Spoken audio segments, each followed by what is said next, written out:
কথা যেটা নাকি আমরা মনের মধ্যে সেগুলো তিনি আজকে বাক্যের মধ্যে এসছে। ঈশ্বমিতা আমরা দেখবো 41 ঈশ্বমিতা এতে দেখি 41 আমরা দেখি, সেখানে ঈশ্বরের বাক্য দেখুন কত সুন্দর। আজকে অনেক লোক অসুস্থ হইতে কিন্তু ঈশ্বরের প্রমিস বাক্য সেখানে কি করেছে এসছে। ওকে, আমরা কথা না বলে চুপ করে থাকি, আর ঈশ্বরের প্রমিস বাক্য যারা বাইবেল নেই তারা শুনি, আর যারা বাইবেল আছে তারা আমরা কি করি, আমরা পড়ি, উত্তর করে পড়বো।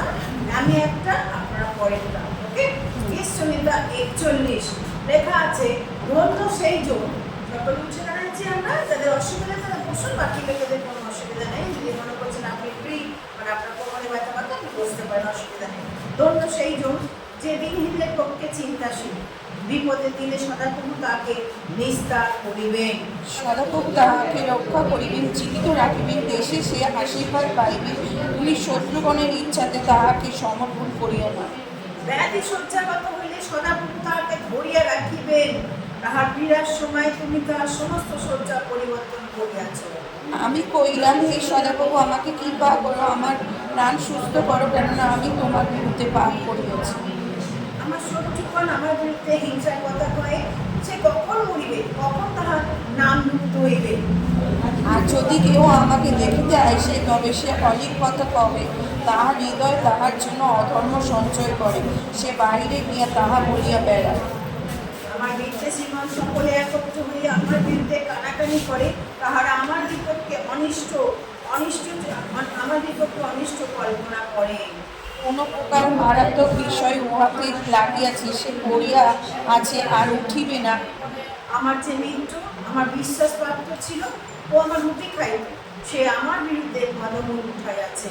হে সদাপ্রভু, তুমি আমার প্রতি কৃপা করো, আমাকে উঠাও, যেন আমি উহাদিগকে প্রতিফল দিই। আমি হতেই জানি যে তুমি আমাকে প্রীত, কেননা আমার শত্রু আমার উপরে জয়ধ্বনি করে না। তুমি আমার সিদ্ধতায় আমাকে ধরিয়া রাখিয়াছ এবং চিরতরে আপনার সাক্ষাতে স্থাপন করিয়াছ। 13 আমরা একসঙ্গে পড়ি, ধন্য সদাপ্রভু ইসরায়েলের ঈশ্বর, অনাদিকাল হইতে অনন্তকাল পর্যন্ত। আমেন। আমেন। সুন্দর কথা। বিশেষ করে বলছে যে সদাপ্রভু তাহাকে রক্ষা করিবেন আর জীবিত রাখিবেন। Amen amen. সত্যি তাই প্রভু মনে জীবিত রেখেছেন কিনা? জীবিত দেশের জীবিত যেন আমরা তার আশীর্বাদ করবো, যে দেশে সে আশীর্বাদ পাইবে। কত সুন্দর প্রমিস দিয়েছেন, যদি আপনি এবং আমি ঈশ্বরের প্রিয় আসি, ডেফিনেটলি আশীর্বাদ পাবো। এবং ঈশ্বর রেখেছে যিনি আমাদের জীবিত নেই, তার জন্য আমাকে ঈশ্বরের প্রিয় এসে তাকে ধন্যবাদ দেওয়ার, সকলের সঙ্গে ধন্যবাদ দেওয়ার দরকার। এবং এই বাক্য আরও বলছে, যখন আপনি অসুস্থ হয়ে পড়েছেন, তিনি শয্যাকে কী করে পরিবর্তন। আর আজকে এই মণ্ডলীর মধ্যে অনেক অসুস্থ পীড়িত আছে, স্পেশালি অনেক লোক অসুস্থের কথা আমরা জানি, হাত থেকে আরম্ভ করে শরীর, মন, দেহ সব দিক থেকে। কিন্তু তখন আমি বলি শালোম, বা যে আমার শালোম হিব্রু ওয়ার্ড হচ্ছে কমপ্লিটনেস, হোলনেস। আপনার যে মুহূর্তে শালোম কথাটা বললেন, সঙ্গে সঙ্গে আপনার মধ্যে কী হলো, সব দিক থেকে কী হলো, সুস্থতা, সব দিক থেকে সম্পূর্ণতা, দেহ, মন, সামাজিক, দৈহিক, মানসিক, আবেগ, সব দিক থেকে শান্তি। হয়তো আপনার মধ্যে কি আবেগগত প্রবলেম আছে, তাই তো? আপনি উত্তেজনা হয়ে পড়েন, মানে এই চিন্তাগ্রস্ত, এগুলো কি আবেগগত প্রবলেম? ঈশ্বর কি চান, সুস্থতা দিতে চান। বলছেন তিনি ব্যাধি শয্যাগত চিন্তাকে ধরে রাখবেন, আর তিনি শয্যা পরিবর্তন করবেন। এত সুন্দর বাক্য, প্রমিস বাক্য দিয়েছেন। আজকে এই মণ্ডলীর মধ্যে আপনি যদি মনে করছেন যে কি আপনি অসুস্থ পেত, ঈশ্বরের বাক্য বলছেন তিনি তোমাকে শয্যা থেকে ধরে রাখবেন, তোমাকে কখনো মরতে দেবেন, জীবিত রাখবেন। বলছেন তোমাকে দেশে কি করবেন, জীবিত রাখবেন। তার বাক্য কখনো মিথ্যা হয় না। হয়তো অনেকে বলে কবে মরবে, না, শত্রুরা বলে এ কবে মরবে, মরলে কি হবে, জীবনটা বাঁচবে, সংসারটাই বলে। কিন্তু ঈশ্বর তা বলে না। কিন্তু আমরাও যারা বিশ্বাসী, আমরা কখনো বলতে পারি না সব কথাটা কবে মরবে, কারণ আমাদের সব কিছু তার হাতে রয়েছে। আজকে ঈশ্বরের সেই মহানাম, অনাদিকাল হইতে অনন্তকাল যে সে আছে, যার পরিবর্তন নেই। আসুন আজকে প্রার্থনায় আমরা যাই। প্রার্থনা করার পর আমরা সুবাসনের মধ্যে নিয়ে যাবে। আচ্ছা, সুবাসনা করবে, আপনি একদম নিজেকে ঢেলে দিন, একদম ঈশ্বরের কাছে ঢেলে দিন, সমস্ত কিছু দিক থেকে তোমার কাছে আশীর্বাদ, এই বাক্যের জন্য ধন্যবাদ। ওই তুমি আমাদেরকে প্রীত হয়েছ, আমাদের শত্রুরা কখনো আমাদের জয়জনী করতে পারেনি। শয়তান নানাভাবে চেষ্টা করেছে ফেলে দেওয়ার, নানাভাবে চেষ্টা করেছে ঘুমিয়ে রাখার, কিন্তু তোমার সেই সিদ্ধতার কষ্ট আমাদের প্রতি ছিল, আবার তোমাদের উঠিয়েছো। জীবিত এসে জীবিত ঈশ্বর, তোমাকে ধন্যবাদ জানাই। তোমার নাম ধন্যবাদ স্থায়ী হোক। তুমি যুগে যুগে যে আছো, তাই ছিলে আছো, থাকবে, তোমার পরিবর্তন নেই। আলফা ওমেগা, তুমি মহান পরাক্রমশালী ইসরায়েলের বংশধর আমরা, পুরুষানুক্রমে তোমার দয়া স্থাপিত হয়েছে আমাদের প্রতি। তোমার কাছে আমরা ধন্যবাদ জানাই। আজকে বিশেষ করে প্রার্থনা রাখি এই জায়গায় প্রত্যেককে যতজন এসে আমরা পেতে চাই, তোমাকে ছুঁয়ে নাও আমাদের মন, ছুঁয়ে নাও আমাদের প্রাণ, আমাদের পুরনো ভাবধারা চিন্তারা সরিয়ে দাও প্রভু, যেন আমরা উত্থপ্ত হতে পারি, আধ্যাত্মিকভাবে চলতে পারি, আধ্যাত্মিকভাবে তোমার সঙ্গে ভাবনাগুলো করতে পারি, মানসিক অভিলাষ থেকে দূরে থাকতে পারি, মানসিক চিন্তা থেকে সরিয়ে দিতে পারি। আমরা তোমার কাছে প্রার্থনা করি, খ্রিস্ট যদি আমাদের আমরা বিরক্ত হই, খ্রিস্ট যদি আমরা নিহিত হই, কারণ খ্রিস্টই আমাদের মধ্যে রয়েছে। আমি আর জীবিত নই, খ্রিস্ট আমার মধ্যে জীবিত রয়েছে। যা কিছু আমাদের চাওয়া পাওয়া সব প্রভু তুমি সরিয়ে দিয়েছো। এখন শুধু একটাই আশা এই জায়গায় প্রভু, একটাই হোপ, একটাই প্রত্যাশা, যেন আমি বিষ্ণু তোমাকে কাছে পেতে চাই। আমার সমস্ত মন দিয়ে, প্রাণ দিয়ে, সত্তা দিয়ে তোমাকে প্রেম করতে পারি প্রভু। আজকে যদি কমিটমেন্ট আমাদের সরে গেছে, আমাদের কমিটমেন্ট ভেঙে গেছে, শপথ ভঙ্গ সরে গেছে, আজকে তোমার কাছে বলি ও প্রভু ক্ষমা করে দাও। তোমার চরণে আমাদের নিয়ে এসো প্রভু, যেন আমরা সকলে মিলে প্রভু তোমার সেই জীবিত ঈশ্বরকে ধন্যবাদ দিতে পারি, যে রাজা আমাদেরকে ডেকেছেন। কেউ হয়তো হর্ষে নির্ভর করে, কেউ হয়তো ঘোড়ায় নির্ভর করে, কিন্তু আমরা ঈশ্বরে নির্ভর করি, কারণ তুমি আমাদের বল, আমাদের অনুসরণ, আমাদের খাল। ধন্যবাদ প্রভু যিশু। ও গৌরব ঈশ্বর, তুমি আসো প্রভু, প্রত্যেককে রাজ করো, তুমি রিভাইভ করো চার্চকে, রিভাইভ নিয়ে এসে চার্চের মধ্যে বিশ্বাসী বর্গের মধ্যে আনন্দ নিয়ে এসো, উদ্ভলতা নিয়ে এসো প্রভু যিশু, যেন উদ্ধার করণের মধ্যে উদ্ভলতা করে, যিশুর প্রেমে উঠলে পড়তে পারে, তোমার দয়া গান বাক্যে উঠলে পড়ে আমাদের জন্য প্রভু। ধন্যবাদ প্রভু যিশু, তুমি আসো প্রভু। আজকে প্রত্যেকে তুমি তাদের সঙ্গে তুমি তাদেরকে তুমি বলো যে তুমি তাদের ঈশ্বর, পরিচয় দাও তোমার তন্ত্রণা, তোমার রাস্তা শুনে সর্বত থেকে শেষ অব্দি পুরো সার্ভিসে সাইলেন্স আছে বলছে, সমস্ত বাচ্চাদের নিয়ে এসো, আত্মাকে স্যাটিসফাই করো প্রভু যিশু। ধন্যবাদ জানাই প্রভু যিশু, এই প্রার্থনা যিশু তোমার নামে চাইলাম, আমেন।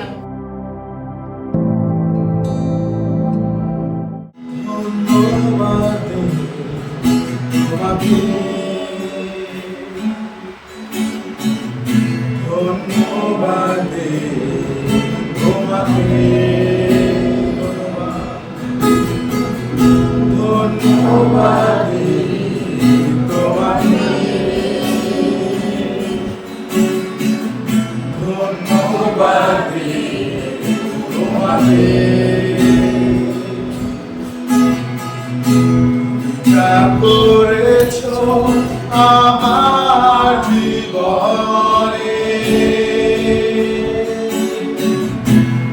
যা করেছো আমার জীবনে, ধন্যবাদ তোমাকে, ধন্যবাদ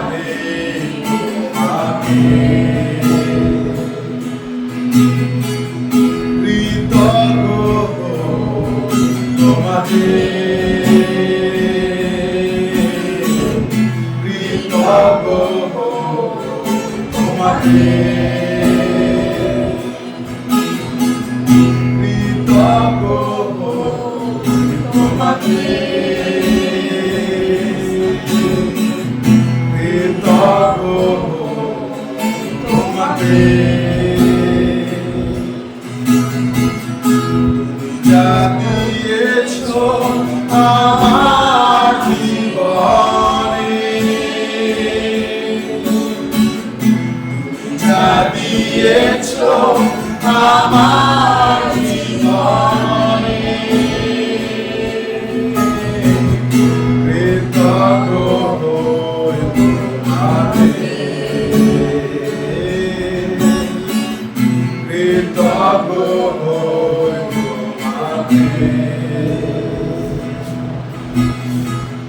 ধন্যবাদ তোমাকে, ধন্যবাদ তোমাকে।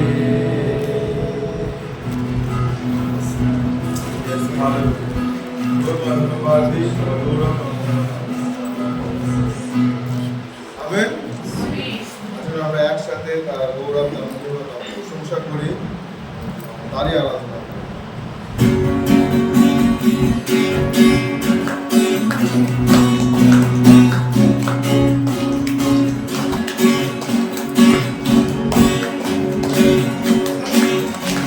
মাথায় প্রবেশ করি ধন্যবাদ দিয়ে, মাথায় প্রশংসা নিয়ে, আমি গাইব আছে সদা প্রভুর স্তোত্র, আমার তিনি খুশি করেছে।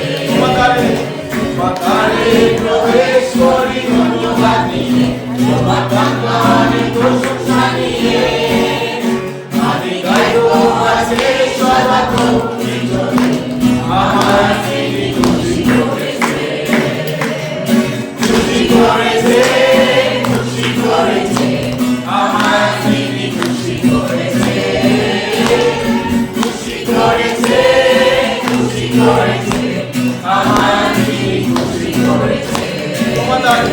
মাথায় প্রবেশ করি ধন্যবাদ নিয়ে, তোমার নামে প্রশংসা নিয়ে, আমি গাইব আজকে সদা প্রভুর স্তোত্র, আমার তিনি খুশি করেছে, খুশি করেছে, খুশি করেছে, আমার তিনি খুশি করেছে, খুশি করেছে, খুশি করেছে, আমার তিনি খুশি করেছে। মহান বলো মহান আমাদের প্রভু, মহান বলো মহান বলো মহান আমাদের প্রভু, মহান বলো তিনি, বলো পতাকা কর জয় ধ্বনি রাজার উদ্দেশ্যে, মহান বলো মহান আমাদের প্রভু, মহান বলো তিনি।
তোমার প্রশংসা হোক যুগ পর্যায়ে যুগে যুগে। ও প্রভু গো, যেন যেরকম পূর্বে প্রভু গো তোমার আরাধনা করতো, তোমার মহিমা করতো, আজও প্রভু গো তোমার মহিমা প্রশংসা হয়, যেন আগামী দিনেও প্রভু গো, আগামী জেনারেশনে প্রভু গো তোমার মহিমা প্রশংসা তোমার মহিমা প্রশংসা হোক যুগ পর্যায়ে যুগে যুগে।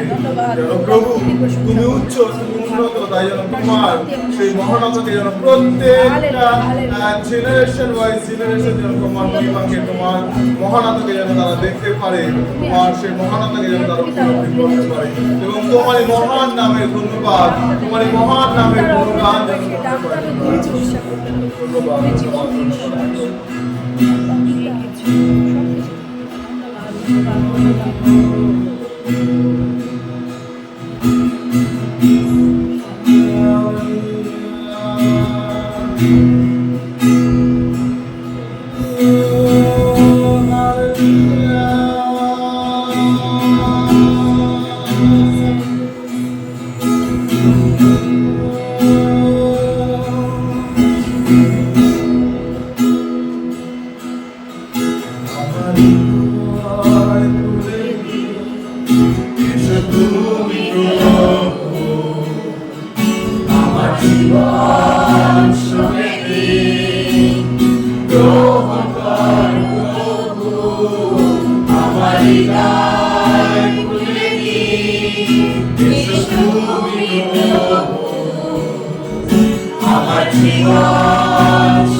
আমাদের পবিত্র করো।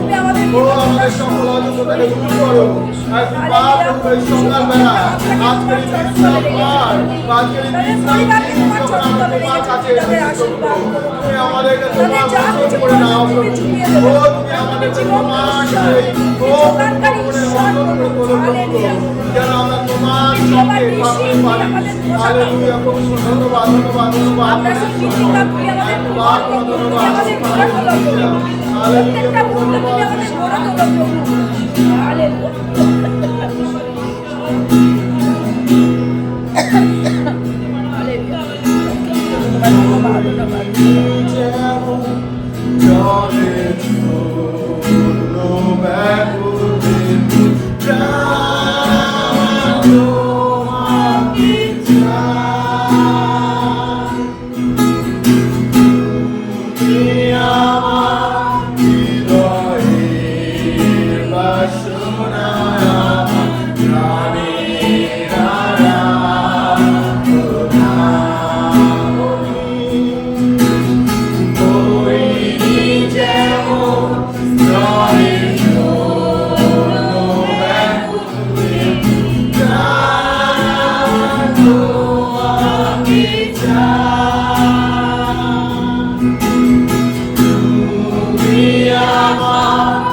দয়া করো। সর্ব হালেলুয়া প্রভু যীশু, হালেলুয়া, হালেলুয়া।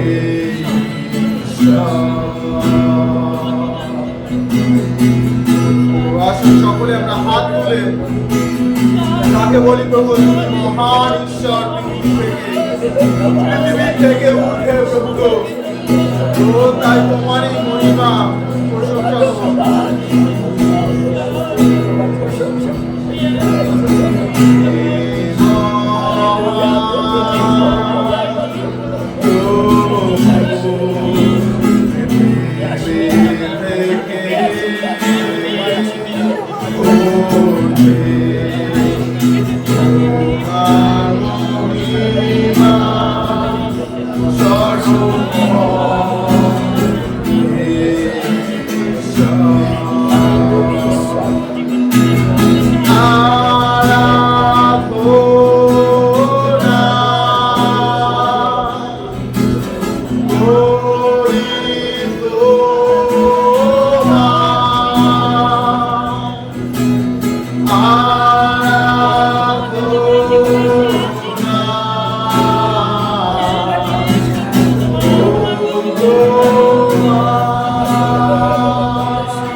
হালেলুয়া। প্রভু তোমার ধন্যবাদ করি সময় একবার তোমারই গৌরব, তোমারই মহিমা, তোমারই প্রশংসা, সমস্ত কিছু প্রভু তোমার দিই। আমাদের সমস্ত আরাধনা, সমস্ত প্রশংসা তোমার নামেতে, তোমারই কাছে প্রভুকে আমরা সমর্পণ করি। তুমি দয়া করো প্রভু, আজকের দিন, আজকের সমস্ত ইন্টার সার্ভিসের ভার তোমাদের রাখি। ও প্রভু তুমি গাইডেন্স দাও, তুমি পরিচালনা দাও, তুমি আশীর্বাদ করো। সাক্ষ্যের বাক্যের মধ্যে দিয়ে সমস্ত কিছু দ্বারা তুমি কথা বলো, যেন প্রভু তোমার নাম তাদের কাছে, সকলের কাছে যেন প্রকাশিত হয় এবং তোমার নাম যেন উজ্জ্বলিত হতে পারে। আরেকটি বার প্রত্যেকের ব্যক্তিগত জীবনে প্রমাণ দয়া করে।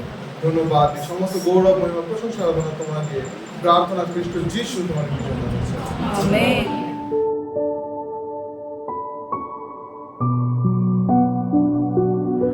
আসলে আমরা বাক্য খুলি যোহন 14 অধ্যায়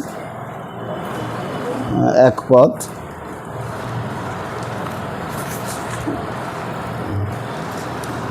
কেউ পেয়ে গেলে পাঠ করবেন। তোমাদের হৃদয় উদ্বিগ্ন না হোক, ঈশ্বরে বিশ্বাস করো, আমাতেও বিশ্বাস করো। ব্যাস, এটুকু।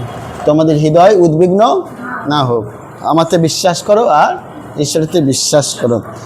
এটা প্রভু যীশু খ্রিস্ট তার শিষ্যদেরকে বলছেন যে তোমাদের হৃদয় উদ্বিগ্ন না হোক, মানে চিন্তা করো না, ভয় পেও না। তবুও আমরা ভয় পাই। যে শিষ্যরা তার কাছে ছিল আর শিষ্যরা নিজের চোখে প্রভু যীশুর মিরাকেল দেখেছিল, তারপরও তারা উদ্বিগ্ন হয়ে পড়েছে, তারপরও ভয় পাচ্ছে। যদি আপনি ভালোভাবে স্টাডি করেন বাইবেলে, কারণ প্রভু যীশু বলছেন যে তিনি আর বেশি দিন তাদের সঙ্গে নেই। তারপরে কি বলছে, যে প্রধান শিষ্য পিতর তাকে সত্যের হাতে সমর্পণ করে দেবে। আমার সঙ্গে যে আছে ইস্করিওত জিহুদা আমাকে বিশ্বাসঘাতকতা করবে। বুঝছেন না, ইস্করিওত জিহুদা, পিতর 3 বার অস্বীকার করবে। এই সমস্ত কিছু শিষ্যদেরকে বলছেন যে পিতর তুমি 3 বার অস্বীকার করবে। যাকে প্রধান শিষ্য বলা হতো, তার দ্বারাও বিশ্বাস করতে পারছে না শিষ্যরা যে আমাদের থেকেও প্রভু যীশু খ্রিস্ট কাকে প্রধান শিষ্য বলতো? পিতরকে। সেই পিতরও কি কবার অস্বীকার করবে? 3 বার। তারপরে বলছে যে জিহুদা আছে সেও শত্রুর হাতে সমর্পণ করে দেবে। এত কিছু করার পর প্রভু যীশু খ্রিস্ট বলছেন আমি আর তোমাদের মধ্যে বেশি দিন নেই। এইগুলো যখন প্রভু বললেন শিষ্যদের মাথায়, আপনাদের মধ্যে যে কেউ হঠাৎ এইরকম হয় যে আমরা 2025 অব্দি এখানে আছি, 26-এ কী হবে, মাথায় কী হবে, উদ্বিগ্ন, ভয় পাচ্ছে। কিন্তু প্রভু যীশু খ্রিস্ট তারপরে বলছে, পরের লাইনে বলছে তুমি আমাতে বিশ্বাস করো আর পিতাতেও বিশ্বাস করো, তোমরা ভয় পেও না। তো আমাদের জীবনে এক সময় এমন এমন ঘটনা চলে আসে যে আমার প্রিয় লোক, প্রিয়জন আমাকে ছেড়ে চলে যাচ্ছে, এরপর আমার কি হবে? আমার প্রভু যীশু চলে যাচ্ছেন, শিষ্যরা ভাবছে কি হবে। একে যা শত্রু বেড়েছে, রোমান সাম্রাজ্যে যেভাবে মারছে, গ্রেপ্তার করছে, আমাদেরকেও ছেড়ে দেবে না যদি প্রভুকে এইরকম হাল করে। তো এইরকম নানান বিষয়ে তারা খুবই ভয় পেল। অনেকজন ভাবছে বেশ তো আমি সমুদ্রের পাড়ে মাছ ধরছিলাম, এই প্রভুর ডাকে আমি সব কিছু ছেড়ে দিয়ে এনার পিছন পিছন এলাম। যাকে আমি লিডার ভাবলাম, যাকে আমি গুরু ভাবলাম, আজকের তিনিই চলে যাবেন বলছেন। এদিকে আমার পরিবারকেও ছেড়ে দিয়েছি, এখন ইনিও আমাকে ছেড়ে দিয়ে চলে যাবে বলছেন। আমি কোথায় যাব? এই নিয়ে শিষ্যরা পুরো উদ্বিগ্ন বা ভয় পাচ্ছে। আর সেই সময় যোহন 14:1 প্রভু যীশু বলছেন তোমাদের হৃদয় উদ্বিগ্ন না হোক।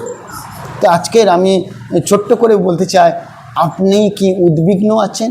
আপনি কি ভীত আছেন? আপনি কি ঈশ্বরের কাছে যেন ভয় পাচ্ছেন? হয়তো আপনার প্রিয়জন, প্রিয় লোক, যাকে আপনি বেশি ট্রাস্ট করতেন, বিশ্বাস করতেন, সেই হয়তো বিশ্বাসঘাতকতা করলো। তারপরও আপনি কি ভয় পাচ্ছেন? আপনি যেন বলতে পারেন কেউ না সঙ্গে থাকুক, প্রভু আমার সঙ্গে রয়েছেন। যেমন যখন ম্যাম বলছিল যে সাগরের জল 2 ভাগ হয়ে গেছিল, ওরা ভয় পেয়ে গেছিল, আমার সামনে শত্রু না আগাতে পারছে না পিছাতে পারছে।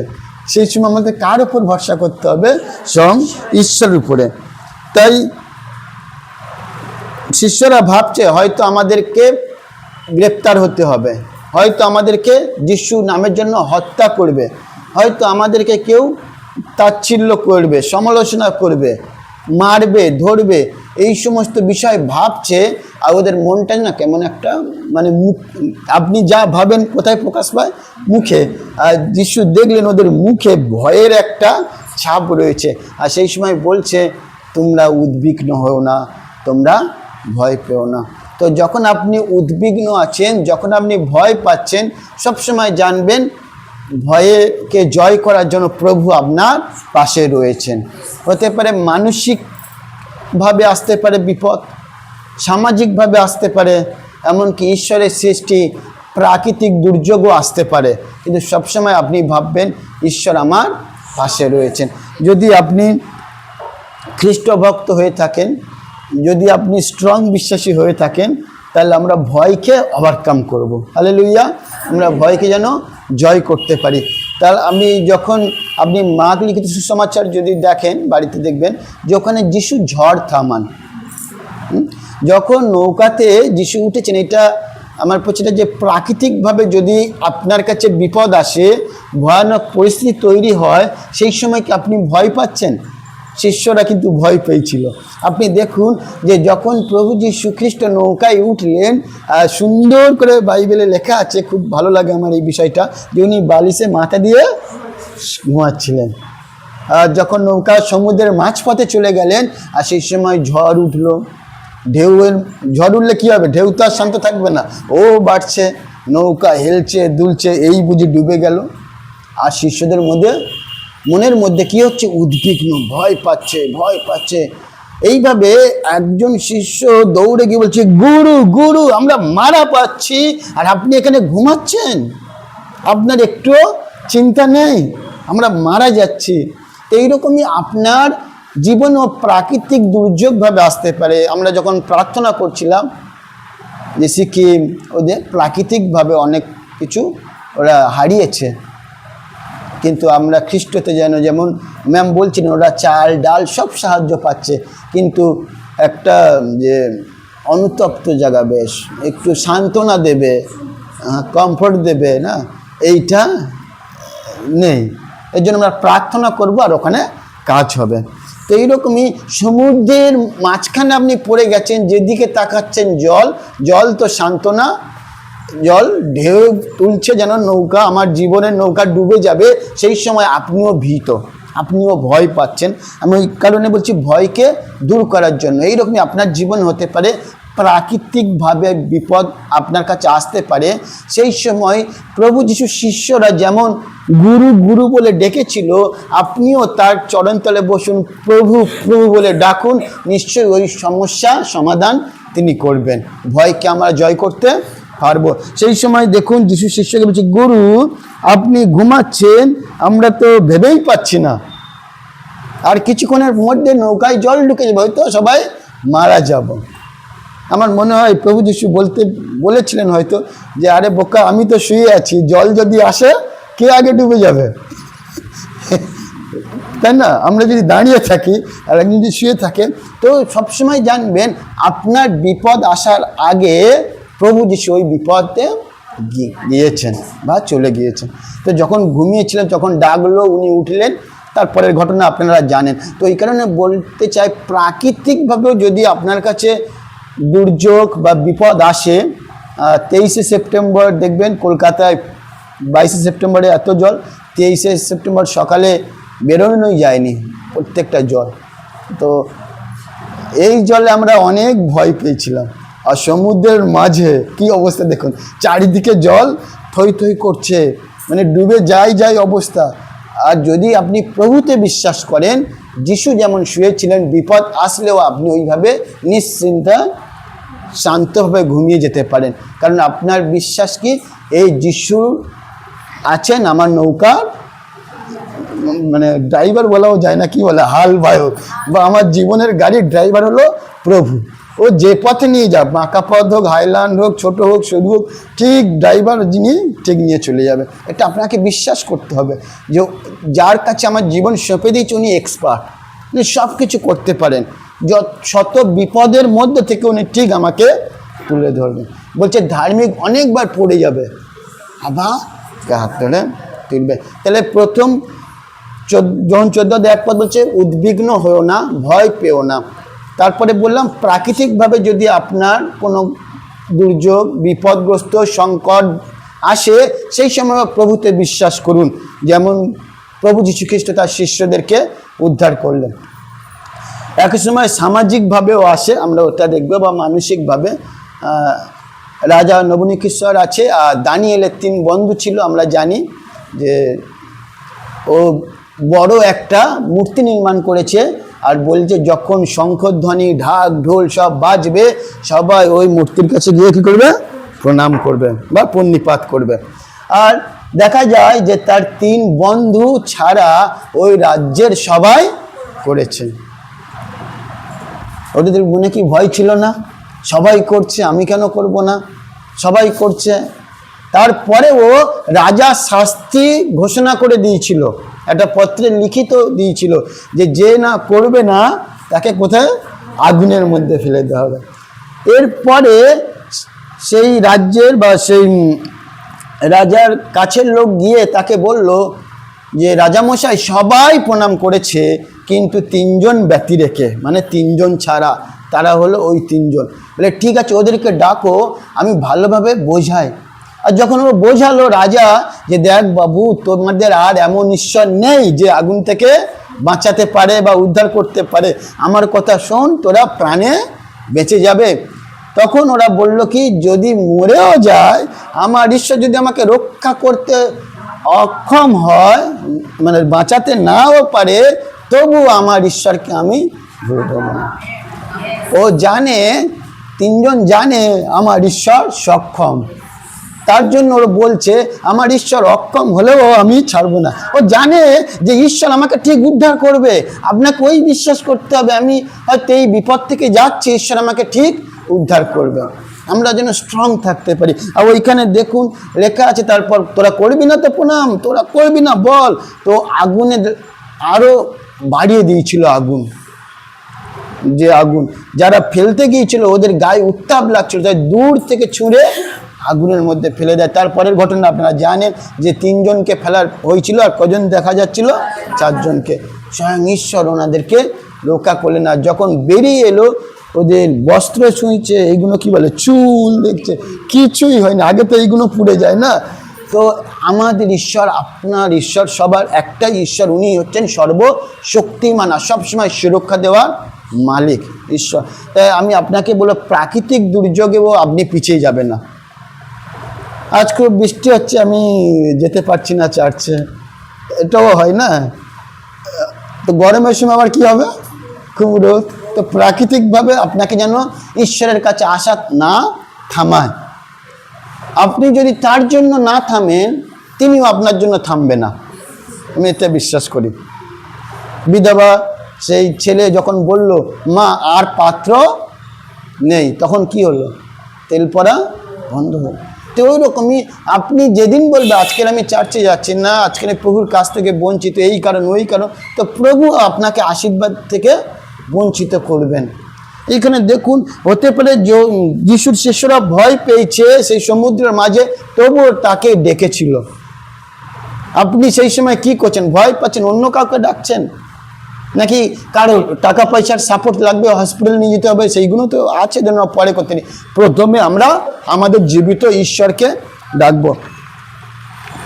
তাহলে আপনারা জানলেন যে প্রাকৃতিকভাবে আসলে আমরা পিছিয়ে যাব না, মানসিকভাবে বা রাজা হোক, আমাদের দেশের নিয়মকানুনের সামনেও আমরা যদি বলে প্রণাম করে এই করে, আমরা না করি। কারণ প্রভু কেউ না আমাকে রক্ষা না করে। ওই 3 জনের সাথে কেউ ছিল না, সবাই ওর বিরুদ্ধে ছিল, কিন্তু 3 জনকে এত সুন্দরভাবে ঈশ্বর সুরক্ষা দিল। তারপরে আপনি যখন পড়বেন না, প্রাণ ভরে যাবে। বাক্যে লেখা আছে, রাজা ঘোষণা করলো, আজকের থেকে এই 3 জনের ঈশ্বরই হবে আমাদের সকলের ঈশ্বর। আপনার একটাই সিদ্ধান্ত হতে পারে, আপনার বাড়ির লোক প্রভুতে এসে যাবে। আপনার একটা সিদ্ধান্ত হয়তো দেখা যায় আপনার এলাকা পরিবর্তন হচ্ছে। ম্যাম যেমন একটু আগে বললো, আপনার বাচ্চা যে যেখানে থাকুক না কেন, প্রার্থনা করো যেন ভালো হয়। আমাদের প্রিয়জনরা ভালো হলে আমাদের এলাকা ভালো, আমাদের দেশ ভালো, আর দেশ ভালো হলে আমাদের মণ্ডলীও অনেক ভালো হবে। আমি একটা লাস্ট পদ বলে শেষ করতে চাই। 1 পিতর 5:7 লেখা আছে, তোমাদের সমস্ত চিন্তার ভার তার উপর দাও, কেননা তিনি তোমাদের জন্য চিন্তা করেন। তাহলে আপনার চিন্তা করার কোনো দরকার নেই, চিন্তা করবে কে? প্রভু যীশু খ্রিস্ট। এই কারণে আবারও বলছি, আপনি উদ্বিগ্ন হবেন না, আপনি ভয় পাবেন না, আপনি চিন্তা করবেন না। সমস্ত চিন্তা কার উপর দেবো আমরা? প্রভু যীশু খ্রিস্টের উপর। আর ঈশ্বর এই বাক্য দ্বারা প্রত্যেকজনকে আশীর্বাদ দান করুক। তুমি এই নগরকে, এই সমস্ত জগতে যত লোক আমরা এখানে রয়েছি, আমাদের পুরোটার সকলকে তুমি মুক্ত করো প্রভু। এই সমস্ত অপারেশন ডিপ্রেশন আমি পড়ে আছি, এই দ্বার সকলকে খোলো প্রভু। এবং প্রভু তোমার কাছে প্রার্থনা করি, ধার্মিক বিশ্বাসে তুমি আসিবে, আমাকে তোমার দ্বারা ধার্মিকতা করতে বন্ধ করে প্রভু। তোমার রক্তের বিশ্বাসে আমি রাজি হয়েছি, আর যিশুর রক্ত সব কিছুকে প্রভু তোমার কাছে প্রার্থনা করছি যিশু খ্রিস্টের পবিত্র নামে, যেন প্রভু আমি আমার শান্তিকে প্রভু বসবাস করতে পারি। এই জায়গাকে প্রত্যেককে তোমার গায়ে সমর্পণ করলাম। বাড়ি ঘর প্রভু, আমার পরিবার, আমার স্বামী, যে যেমন কানে কোথায় আছে আপনি বলুন তার জন্য, যে প্রভু আমি তোমার কাছে প্রার্থনা করি, আমার স্বামীর মনে শান্তি দাও, আমার মনে শান্তি দাও, আমার শাশুড়ি, আমার শ্বশুর, আমার ছেলে মেয়ে, তাদের মধ্যে শান্তি দাও। অশান্তি না যিশু নামে দূর করি। এবং প্রভু আমার শান্তি যেন আমি, যে শান্তি তোমার থেকে পেয়েছি, যেন আমি তাদেরকে শেয়ার করতে পারি, আমি যেন উইটনেস হতে পারি, যেন আমি সকলের কাছে শান্তি হতে পারি, যে আমি দেখো আর উদ্বিগ্ন, আমি এত কষ্টের মতো আমার শান্তি কেউ কেড়ে নিতে পারেনি। প্রভু তোমার কাছে প্রার্থনা করছি, ও যিশু নামে প্রার্থনা করি, ও কর্মা যিশু তোমার কাছে রাখলাম। ধন্যবাদ প্রভু যিশু এই বাক্যের জন্য, এই বাক্য সঠিক ভূমিতে করুক এবং যথাসময়ে ফল প্রদান করুক প্রভু যিশু। ধন্যবাদ, সব মহিমা গৌরব প্রশংসা তোমাকে দিয়ে যিশু তোমার নামে চাইলাম, আমেন।